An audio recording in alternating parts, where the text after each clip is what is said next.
Mettons une chose au clair, cette vidéo ne cherche pas à attaquer le mariage. Elle parle de vérité, une vérité inconfortable, du genre qui te fait te tortiller dans ton siège, mais qui te réveille aussi d'un coup.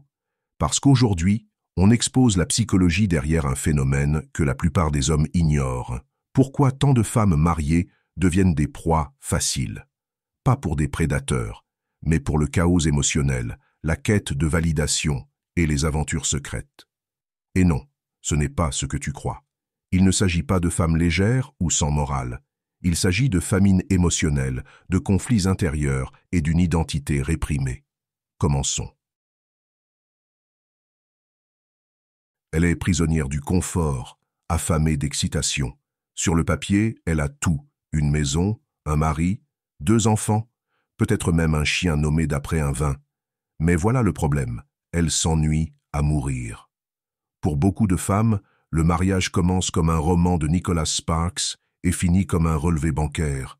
La routine devient le tueur silencieux. Les mêmes dîners, les mêmes conversations, les mêmes baisers secs sur la joue. Plus de danger, plus de mystère, plus de vie. Alors quand un homme passe, un homme qui se tient droit, qui n'a pas besoin de sa validation, qui la regarde dans les yeux sans ciller, qui sent le risque et parle avec intention, il déclenche quelque chose que son mari n'a pas éveillé depuis des années, l'étincelle de l'imprévu. Voici la vérité difficile, elle ne court pas après un autre homme, elle court après la version d'elle-même qu'elle a perdue en devenant épouse, mère, planificatrice, cuisinière, rappel de calendrier. Elle ne trompe pas par méchanceté, elle trompe à cause d'une malnutrition émotionnelle. Et si tu ne me crois pas, promène-toi dans une salle de sport chic, un bureau d'entreprise ou un cours de yoga. Ce sont les femmes avec une alliance qui soutiennent le regard le plus longtemps. Elle est accro à la validation qu'elle ne reconnaîtra jamais. Tu veux connaître l'addiction la plus sombre, celle dont personne ne parle? L'attention.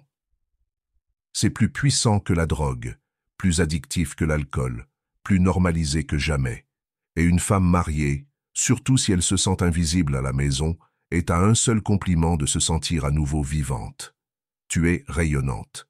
Je n'arrive pas à croire que tu sois mariée. Tu ne fais pas ton âge.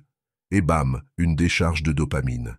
Elle atteint son pic. Et le plus fou, elle ne veut même pas l'homme qui a prononcé ces mots. Elle veut juste ressentir ce qui l'a réveillé. Voilà pourquoi les réseaux sociaux sont un champ de mine pour les femmes mariées. Ce nouveau follower, ce message privé un peu joueur, ce cœur laissé sur une photo, tout cela est une monnaie émotionnelle dans un mariage en faillite de connexion. Quand son mari ne remarque plus ses cheveux, son parfum, son corps, elle trouve quelqu'un qui le fait. Pas parce qu'elle veut partir, mais parce qu'elle veut encore se sentir exister. Elle pense que personne ne la soupçonnera. Le plus dangereux chez les femmes mariées qui franchissent la ligne, c'est qu'elles portent des capes d'invisibilité. La société ne soupçonne pas la maman avec un enfant sur la hanche, la responsable RH avec une alliance au doigt, la femme qui prépare des lasagnes un mardi soir. Mais devine quoi? Tromper ne ressemble pas toujours à du rouge à lèvres rouges et des talons aiguilles. Parfois ça porte un legging de yoga et conduit une Honda. Et c'est exactement pour ça qu'elle passe inaperçue. Parce que la société s'accroche encore à cette idée dépassée. Les hommes trompent pour le frisson, les femmes pour l'amour. Faux.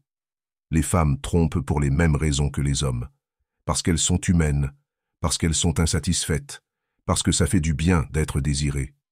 La seule différence, c'est la manière dont elles le cachent. J'espère que ce message t'a été utile.